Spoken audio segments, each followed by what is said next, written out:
오늘 말씀 로마서 16장 1절부터 5절까지 저희 한 목소리로 읽어볼까요? 시작. 내가 겐디라 교회의 일꾼으로 있는 우리 자매 베베를 너희에게 추천하노니 너희는 주 안에서 성도들의 합당한 예절로 그를 영접하고 무엇이든지 그에게 소용되는 바를 도와줄지니 이는 그가 여러 사람과 나의 보호자가 되었습니다. 너희는 그리스도 예수 안에서 나의 동역자들이 브리스가와 아굴라에게 문안하라. 그들은 내 목숨을 위하여 자기들의 목까지도 내놓으니 나뿐 아니라 이방인의 모든 교회도 그들에게 감사합니다. 또 저희 집에 있는 교회도 문안하라. 내가 사랑하는 에베네도에게 문안하라. 그는 아시아에서 그리스도께 처음 맺은 열매니라. 한 해가 저으로 가고 있습니다. 여전히 한국에 있는 많은 교회들은 11시 반이나 11시에 예배를 드리더라고요. 근데 캐나다에서는 그렇게까지 하시는 교회들은 많지는 않은 것 같고 좀 땡겨서 하는데요. 2023년 어떠셨나요? 2023년 정말 힘든 일이 많았던 분들도 계시고 다사다난했던 그런 시간이었습니다. 2024년은 조금 더 순탄했으면 어떨까, 그런 시간이 허락되면 어떨까, 그런 생각도 하는데요. 그랬으면 좋겠습니다. 오늘 본문은 그 로마서의 마지막, 로마서가 몇 장까지 있죠? 16장까지 있죠. 그 마지막 장, 16장입니다. 오늘 우리는 그 5절까지만 읽었지만 마지막 27절까지 사도 바울은 오늘 설교 제목처럼 문안하라는 말을 반복하고 있습니다. 이게 우리가 흔히 좀 전에 읽은 개역개정에서도 문안하라고 되어 있고요. 세번역에서도 문안하라고 되어 있습니다. 문안하라. 사실 이런 말 평소에 쓰시나요? 문안하라. 문안드립니다. 이런 말 쓰시나요? 사극에서나 보고 예전 소설책이나 보고 그런 표현이죠. 회화적으로 잘 쓰지 않습니다. 영어 성경을 찾아보면 주로 NIV나 다른 NLT나 이런 거는 보면 다 greet, G-R-E-E-T, 인사해라 이렇게 그냥 쓰고 있더라고요. 서로 인사를 주고받으면서 지내라는 뜻으로 해석할 수 있겠죠. 그냥 해석하면 좋은 관계로 지내라는 뜻으로 해석할 수 있습니다. 그리고 사도 바울은 이 로마서뿐만 아니라 다른 많은 성경에서 문안하라 이렇게 많은 성경들을 마무리하고 있습니다. 그런데 이 오늘 27절까지 다 읽었지만 로마서에는 그 문안하라고 하는 언급하는 동역자들 누구에게? 브리스가와 아굴라에게 문안하라 이렇게 돼 있잖아요. 동역자들의 숫자가 압도적으로 많습니다. 몇 명이냐면 무려 27명입니다. 27명. 그만큼 로마교회 성도들에게 자신의 다양한 동역자들, 그동안 3차 전도여행을 하면서 사귀게 된 수많은 동역자들을 소개시켜주고 싶었던 것들이겠죠. 그런데 이 동역자들이 어떤 동역자들입니까? 우리가 좀 전에 읽었던 말씀 3절, 4절 한번 띄워주시면 너희는 그리스도 예수 안에서 나의 동역자들인 브리스가와 아굴라에게 문안하라고 하고 있죠. 4절 보여주시면 그는 내 목숨을 위하여 자기들의 목까지도 내놓았나니 나뿐 아니라 이방인의 모든 교회도 그들에게 감사한다 하고 있어요.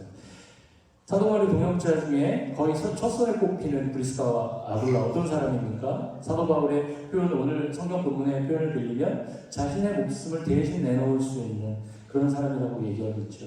한마디로 전쟁을 같이 치르는, 전우를 살리기 위해서 총을 든 군인들은 자기 목숨을 던지기도 하잖아요. 그런 일들이 많이 있죠. 한마디로 전쟁을 같이 치르는 전우라고 할 수 있습니다. 저는 이 설교를 준비하면서 이 말씀을 보면서, 그리고 예전에도 이 말씀을 보면서도 사도 바울이 참 부러웠습니다. 자신의 생명을 위해 대신 생명을 던지는 친구, 동역자를 뒀다라는 것.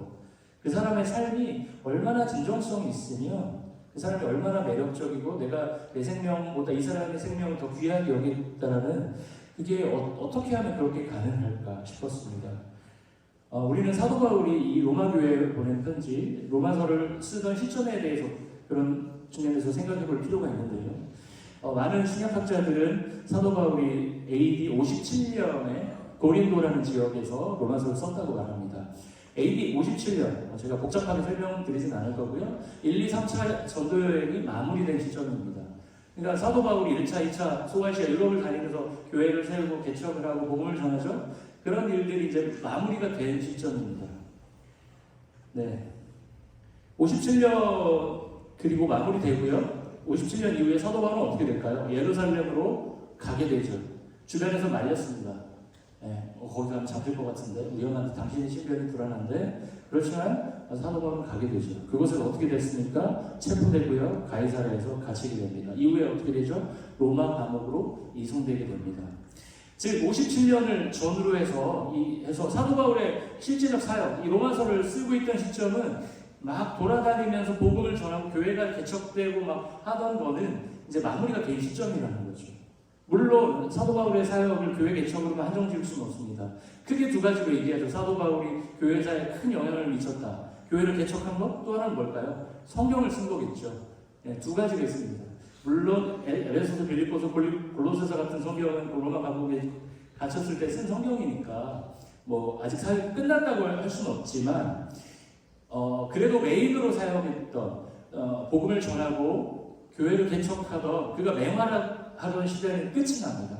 그런 시점에서 사도 바울은 로마 교회 성도들에게 자신의 동역자들을 소개하고 있습니다. 사도 바울의 사역은 화려했지만 험난했습니다. 에베소에서는 어떤 일이 일어나죠? 에베소의 우상 상업. 그 당시 학자들과는 좀 다르지만 에베소 전체 GDP의 30% 이렇게 40% 차지했다고 하는 우상 산업. 사도 바울 방문 이후에 어떻게 됩니까? 성경에서 우상 산업이 무너지는 일들, 그 큰 도시가 사회 전체가 들썩일 정도로 주목을 받았던 인물이지만 사도행전을 보면 루스드라에서는 돌에 맞아 죽은 것처럼 보였다. 그래서 밖에 내다 던졌다고 그래요. 사도 바울이 돌에 맞아서 죽은 줄 알고 밖에 내다 버렸다고 합니다. 그런 사도 바울이 자신의 전도 여행을 마무리하고 예루살렘으로 향하기 전에 자신이 예루살렘에 가면 어떻게 될 거라고요? 체포될 거라고 예감합니다. 그리고 자신의 삶의 운명이 어떻게 될지라도 자신의 복음의 동역자들이 서로에게 무난하면서 복음의 바톤을 이어주기를 권면하고 있는 것입니다. 로마서 16장 맥락, 굉장히 복음이 왕성하게 전해졌지만 박해도 일어나던 시점이죠. 그 맥락에서 서로 무난하라는 것은 친구 셋이 있으면 둘이 알고 모르는 친구가 있어서 우리 둘이 알고 지내? 이 정도의 가볍게 서로 알고 지내라는 정도가 아닙니다. 이들은 복음의 운명을 함께 짊어지고 있는 운명 공동체입니다. 그냥 살짝 아는 정도, 이름 알고 소개하고 인스타 패친이 가장 가벼운 친구라고 할 수 있을까요? 인스타 서로 마팔하고 이 정도 친구로 지내라는 게 아니라 서로의 목숨을 지켜주는 혈맹의 공동체입니다. 이 오늘 27명 중에 이 27명의 사람들의 운명은 다 어떻게 됐을까요? 제가 이걸 다 조사해보지는 못했지만 그들 중에 상당수는 로마 제국의 탄압 속에 순교를 당했을 것입니다. 그리고 많은 이들은 감옥에 갇혔을 거고요. 동역자라고 생각했던 사람들로부터 배신을 당한 경우도 있었을 것입니다. 그들의 운명은 험난했을 것입니다. 그러나 하나님 나라 복음 안에서 그들은 서로에게 무엇을 했죠? 무난하면서 각자의 자리를 지켰을 것입니다. 네, 저도 아까 김영훈 목사님 설교 짧게 하신다고 했는데 아이들도 있고 해서 설교를 길게 할 마음은 없고요. 짧게 오늘 5절, 5절을 읽으면서 이 한 해를 보내면서 이 서로 무난함, 그 치열한 시기에 자신의 사역이 마무리되던 이 사도 바울의 시점에서 서로 무난하라는 그 말을 우리가 어떻게 받아들이고 살아야 될지 그것만 말씀드리고 오늘 마치려고 하는데요. 여러분, 우리에게 남은 인생 어떻게 살아가야 할까요? 그런 얘기 많이 하죠. 제가 어떤 뇌공학자 유튜브를 보다가 알게 된 건데요. 나이를 먹을수록 시간이 빨리 간다고 느끼시죠? 나이를 한 살 한 살 더 먹을수록. 그게 왜 뇌과학에서는 그 원인을 그렇게 얘기한다고 합니다. 삶이 루틴해지기 때문에. 여러분 20대 때 어떠셨나요? 첫 연애, 대학, 직장, 아니면 여자친구한테 체이고, 군대, 취업, 결혼하신 분도 있죠. 20대 때 얼마나 스펙타클합니까? 굉장히 왔다 갔다 합니다. 지금 어떻죠? 이렇게 사실 루틴한 삶은 시간이 굉장히 빠르게 지나갑니다. 뇌가 그렇게 느낀대요. 여러분, 우리에게 남은 인생, 나이를 더 들수록 시간은 더 빨리빨리 가는 것처럼 느껴지는 우리 인생에서 우리는 그럼 어떻게 살아야 될까요? 2024년에 저와 여러분의 목표, 삶의 목표는 무엇입니까? 저는 오늘 본문을 보면서 그야말로 성공한 인생, 뭐 사회적으로 돈을 많이 번다 이런 차원보다도 하나님 앞에서 성공한 인생은 무엇일까 생각을 해보았습니다. 첫 번째는요, 하나님 나라 복음을 위해 사는 인생, 성공한 인생일 것입니다. 복음을 전하고 복음대로 살려고 애쓰는 인생, 성공한 인생일 것입니다. 두 번째는요, 하나님 나라 복음을 위해 함께 목숨을 걸고 동역하는 친구와 함께하는 삶, 어떤 인생일까요? 성공한 인생일 것입니다. 혼자 하나님 나라 복음을 위해 살아가는 것 너무 외롭습니다. 여러분 문득문득 외로울 때 있죠. 나 혼자 있는 것 같고 세상에 혼자 하나님마저 외면하시는 것 같고, 그러나 그 길을 목숨을 걸고 서로를 지켜주는 진정한 덫과 함께 한다면 그 길은 어느 길보다 복될 것입니다. 2024년을 그렇게 우리가 살아봤으면 좋겠습니다.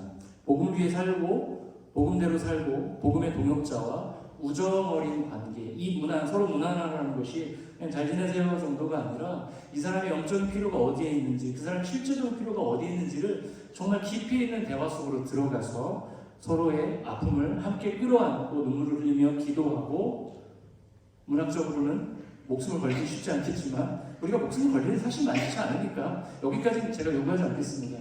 그렇지만 그럴 각오로 서로를 깊이 신뢰하고 사랑하는 관계로 2024년을 살아간다면 얼마나 멋진 1년이 될까요? 사도 바울의 편지를 보면 놀라운 것들이 있는데요. 그 중에서 하나가 사도 바울이 자신의 동역자들에 대해서 상당히 자세히 기억하고 그들을 위해 기도하고 있다는 것입니다. 사도 바울은 머리가 좋은 것 같아요, 기본적으로. 그렇지만 이 편지를 썼을 때의 나이가 어린 나이가 아니거든요. 제가 유아랑 메모리 게임을 매번 하지만 20대 3 이렇게 집니다. 기억력 테스트하는 거거든요. 유아한테 하면 그렇게 집니다. 어린 나이가 아닙니다, 사도 바울이. 그 하나하나를 기억하고 그들을 위해 성경에서 인물에 대해 언급하고 기도한다는 건 뭐죠? 그 사람들이 사도 바울의 마음의 중심에 있었던 것입니다. 주빌리 교회, 세상에 있는 수십만 개의 교회 중에 하나일 것입니다. 세상에서 그렇게 주목받거나 화려한 교회도 아닙니다. 그러나 하나님께서 이 교회를 세우셨고 사람들을 불러주셨고 오늘 이 자리에서 함께 수고해 주신 분들 덕분에 함께 식사교제, 물론 성찬도 했지만 식사교제도 성찬이죠. 다시 함께 식사교제를 했고 함께 하나님을 찬양했고요. 함께 지금은 말씀을 듣습니다. 이 자리는 거저 세워진 자리가 아닙니다. 주님께서 피값으로 세우신 주님의 공동체입니다. 그래서 우리는 다른 취미나 운동클럽, 저도 테니스 클럽의 활동 열심히 한 적 있었거든요. 그런 클럽과는 다른 의미를 갖고 있습니다. 서로가 서로와 영적으로 연결되어 있는 유기체입니다. 그런 의미에서 우리가 모였을 때 우리는 우리의 현실적인 고민들, 영주권, 다양한 잡 서칭, 진학, 렌트, 집 구입 이런 얘기들도 나눠야 하지만 그 이상의 얘기들을 나는 요즘 어떻게 기도하고 있는지, 사단의 메시지, 거짓 메시지가 나를 요즘 어떻게 방해하고 있는지, 나는 말씀을 보면 우리가 같은 말씀을 매일 성경을 통해서 보잖아요. 어떻게 묵상하고 있는지, 어디서 막히고 있는지, 내가 배우는 건 무엇인지, 그 진솔한 얘기들을 나눠야 합니다. 내 마음 안에 있는 깊은 곳에 있는 아픔을 나누고 진심으로 함께 기도해야 합니다. 오늘 본문에 나오는 바울과 함께 동역한 27명의 사람들이 있었기에 우리가 아는 바울이 존재할 수 있었습니다. 어느 한 명, 탁월한 카리스마를 가진 한 명이 이 교회를 바꾸고 세상을 바꾸는 것이 아니라 서로가 서로에게 목숨을 내어주겠다라고 각오하고 서로의 영적인 부분들을 함께 공유하며 기도하며 사랑하며 살아가는 이 작은 공동체가 이 세상 속에 하나님 나라 복음으로 침투할 때 세상은 조금씩 밝아질 것입니다. 2024년 우리는 하나님을 가운데 모시고요. 함께 영적인 우정의 연대를 할 수 있는 관계를 만들어갔으면 합니다. 그런 사람이 2024년에 한 명만 생긴다라면 2024년은 그 수많은 4, 50년, 5, 60년 중에 한 해가 아니라 정말 의미 있는 한 해가 될 것입니다. 주님이 우리와 함께 주빌리 교회와 함께 하실 것입니다. 한 해를 보내며 내가 그렇게 나의 생명을 줄 수 있을 만큼 사랑하는 사람들을 옆에 세우는 그 사람들을 위해 기도하고 사랑하고 품으시는 여러분 되시기를 기도합니다. 눈을 한번 감아주시죠. 제가 오늘 주보에도 실렸는데요. 이혜인 시인의 시를 한번 읽어드리도록 하겠습니다. 시의 제목은 새해에는 이런 사람이 되게 하소서입니다. 평범하지만 가슴엔 별을 지닌 따뜻함으로 어려움 속에서도 절망하지 않고 신뢰와 용기로서 나아가는 기도의 사람이 되게 해주십시오. 더도 말고 덜도 말고 정월의 보름달만큼만 환하고 둥근 마음 나날이 새로 지어 먹으며 밝고 맑게 살아가는 희망의 사람이 되게 해주십시오. 너무 튀지 않는 빛깔로 누구에게나 친구로 다가서는 이웃, 그러면서도 말보다는 행동이 뜨거운 진실로 앞서는 사랑의 사람이 되게 해주십시오. 우린 기다림과 아픔의 열매인 마음의 평화를 소중히 여기며 화해와 용서를 먼저 실천하는 평화의 사람이 되게 해주십시오. 그날이 그날 같은 평범한 일상에서도 새롭게 이어지는 고마움이 기도가 되고 작은 것에서도 의미를 찾아 지루함을 모르는 기쁨의 사람이 되게 해주십시오. 기도하겠습니다.